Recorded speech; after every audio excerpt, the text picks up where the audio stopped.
Hey, what is up, everybody? Welcome back.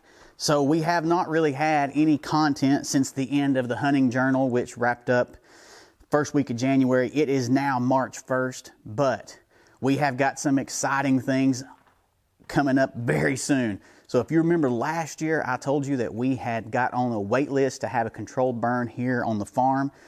Tennessee Department of Forestry or State Forestry, whatever they go by technically, they had us on the list to come do a controlled burn here last spring. Well, the weather never lined up for it to happen.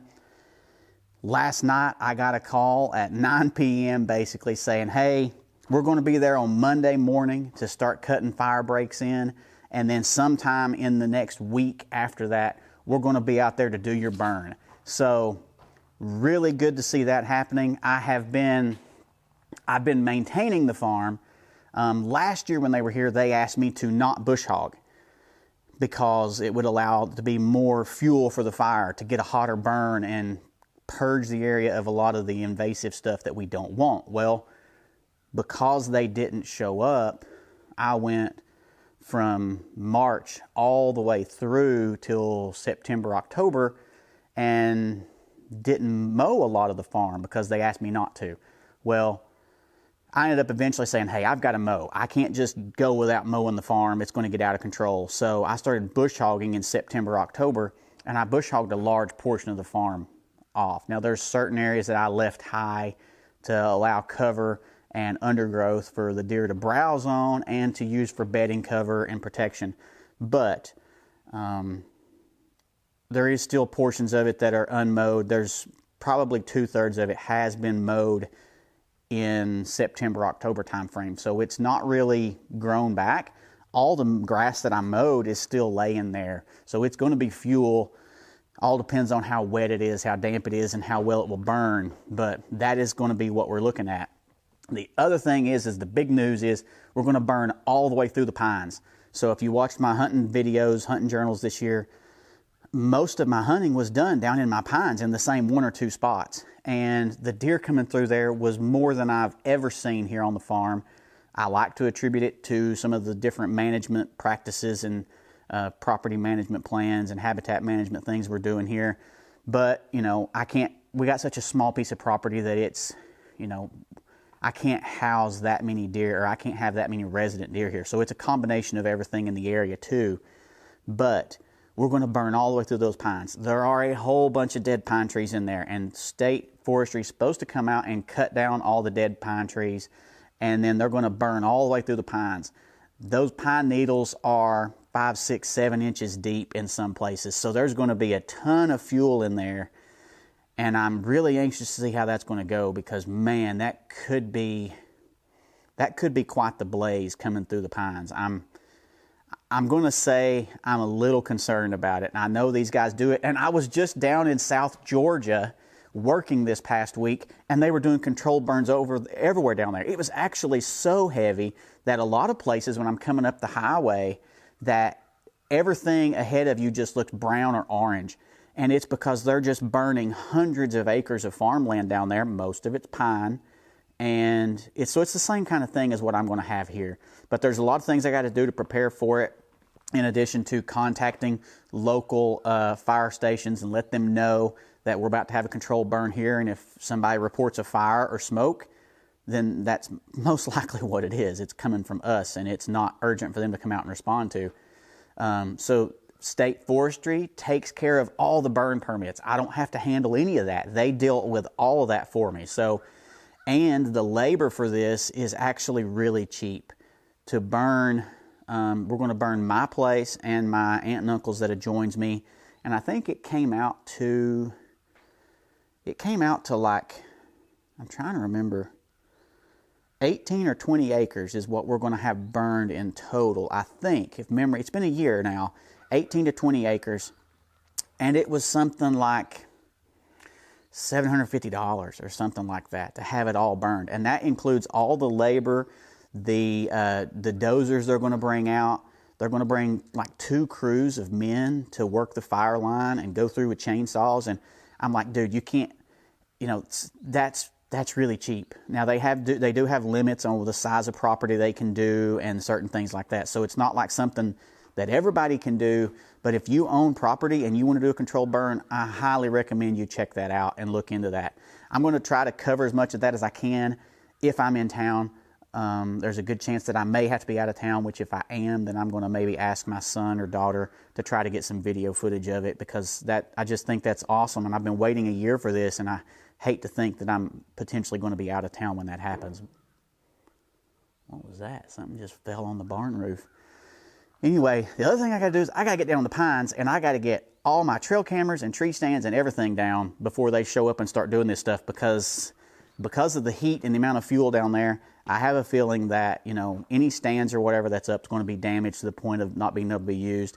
Trail cameras obviously would be melted and damaged. So I got to get down there today and get all that stuff out of there before they show up. So we're going to get started doing that, and I'll follow up with you in a little bit. All right, walking into the pines now to come try to find all my trail cameras and get them down before the burn. I use OnX and I flag my cameras, but sometimes I get lazy. And if I move one, I may not always remember to mark it. So I hope everything's up to date. I had a tree stand. And this poplar right here, this is the tree that I was hunting out of the majority of the season and saw all those deer. But got that one taken down a little bit ago. Now I'm trying to remember. I had one back down there. And I've already taken it down. I think I've got 2 or 3 down this way. Let me go check. There's just so much fuel in here for a controlled burn. You can see where I did a bunch of kind of hinge cutting of a bunch of undergrowth in here during deer season. Part of it was so I could actually get a better shooting lane looking down the hill here. But so if you look here, you can see there's plenty of fuel on the ground here. All these pine trees have dropped all their pine cones, and then years and years worth of pine needles, and then leaves from all the hardwoods that have came into the area now. And then obviously, like I said, all the hinge cuts here that I made. I mean, there's certain areas in here where these pine needles are inches thick. I mean, they're 3, 4 in certain places where it's been allowed to kind of accumulate. They're 4 or 5 inches deep in some places. But let's see if I can remember without pulling the camera, my phone out, where I've got these cameras. Right here, this poplar tree right in front of me is where I had my saddle platform that I hunted out of at the end of season. Alright, I see 2 cameras, I think, already. Let me get down here to them. Alright, I totally forgot that I had put 2 cameras on this one tree. Man, oh man, I'm caught up in a great big vine. I forgot I'd put 2 cameras on this one tree, one facing uphill and one facing downhill. That helps, because I didn't remember that. Alright, let's get these off here, and I know where a 3rd camera's at, but I think there may be a 4th one that I'm not thinking about. Well, the cell camera I had here was still taking pictures, and it's been sending me a couple. It sent me a picture actually of a red fox right here yesterday. Granted, that was the day after trapping season closed, so yeah, kind of figures. So yeah, I got my backpack back there behind me. And then the other camera that I had here, it was just a standard camera, and it was recording video. Well, its battery was totally dead, so I'll take it to the house and take a look at the card and see what's in it. And then I'm trying to think, I had a camera down here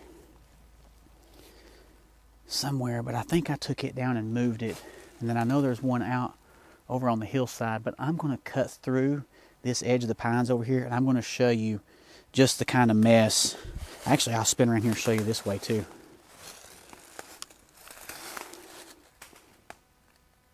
Let's check that out. There's just dead trees everywhere. You look up in the canopy up there, and there's dead pines everywhere, just snags standing up. The ground is crisscrossed. See if I can show you from up here. Go up here, zoom in over there. So there's just snags. There's just a tangled mess of dead loblolly pines in here.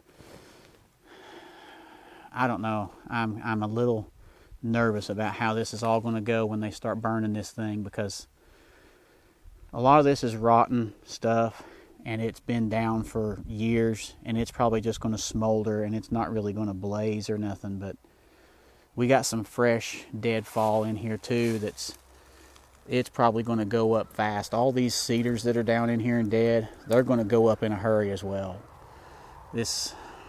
I really don't know what to expect. Anyway, I'm going to get over here and get this other camera pulled and make sure that I don't have a fourth one that I'm forgetting about. So here's another shot looking in. This is from the upper edge. I mean, just look at this mess. We had, I don't know how many pine trees fell in this area 2 or 3 years ago, and it's very steep. And I mean, I bush hog, you can see back here behind me, and I'm holding the camera level so you can see that slope. I side hill bush hog all that, but I couldn't get this in here because there's parts of the pine tree. There was a tangle of pine trees fell in here during a storm, and I was being lazy and I didn't come saw them up and get them out of the way. And what happened over time was, you see all this multiflora rose, blackberry. The multiflora rose you see here is already leafing out now. So the multiflora rose, blackberry, honeysuckle, and then all kinds of grapevine type things started taking over here. And it's just choked the whole area out. Now the deer actually walk down along this field edge here, and they go in to the woods right in that area right there. They don't go in here in this area anymore, which is where they used to go in. So, all right, I know there's one more camera over here, and I checked my Onyx, and it shows that this is the only other camera I have in here. So let's go double check and make sure.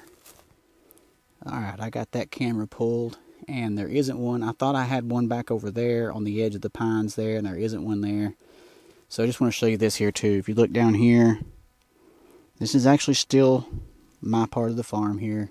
That section over there is my uncle's. Well, he's also having his burned too. While State's out here working, they're going to go ahead and burn all this. So they're going to burn all this sumac and all those blackberries and those young pine trees and all that stuff. The young pine trees may end up surviving, and I don't know, we'll see. But I fully expect that with all these pine cones laying on the ground, that we're probably going to have 1 billion young pine trees coming up in the next year when this fire hits these pine cones and causes them to pop open. But that is a lot of fuel all down in through there. And that section over there has not been bush hogged in probably 5 years, and it is a jungle. So it's going to be interesting to see how this all works, but it's got to be done. It's way past due, way past time. You look up through here too, this over here. You saw some of the hunting footage where we had hunting this year, and the deer walking the edge of this pines right through there. So, well, I guess that's going to do it for this video. Just spin around here and show you real quick. So this is the upper field here on the farm. I've climbed up the ridge from way down on the bottom, back over there, back up here, and we're going to have all this burned. This is roughly the area where they're going to stop. I don't know for sure. I think they're going to burn up to the edge right over here, because this line, this goes over toward the house. You see the house up there? So I think they're going to burn up to this area. This field's not really that big of a deal because I've bush hogged all of it, except I did leave a stretch, 1 6-foot wide strip down the center. I left that at the time for pollinators and extra cover for like rabbits, because I have a lot of rabbits hopping around up here, especially in the winter. So I left that, but you know, this may or may not burn. I don't know. We'll see how it does, but I'm not that worried about this. My main thing is the hillside and the pines. That's really got to be taken care of, just because it is a fire risk in the event of, you know, a situation like last deer season where that trailer load of hay went down the road and was throwing embers and flames all over the place. That could have been really ugly, because we hadn't had any snow, had any rain in probably almost 2 months at that point, if I remember correctly. But anyway, that's going to be it for this video. I'm going to get up here to the house, get all this stuff unloaded, and then I'm going to do my best to try to capture the video of the controlled burn assuming I'm in town. If not, like I said, I may have to try to recruit one of my kids to come do it, but obviously from a safe distance, safe location. But I'm really anxious to see how this is done, because controlled burns aren't really something that's done in this area very much. So it's going to be very unique. I'm sure the neighborhood Facebook group will be lighting up with people calling or messaging about where's all the smoke coming from and everything. But oh well, it is what it is. Thanks for watching so much. I appreciate you guys coming along on this journey with me. Look forward to sharing more with you. Just have a wonderful day. God bless.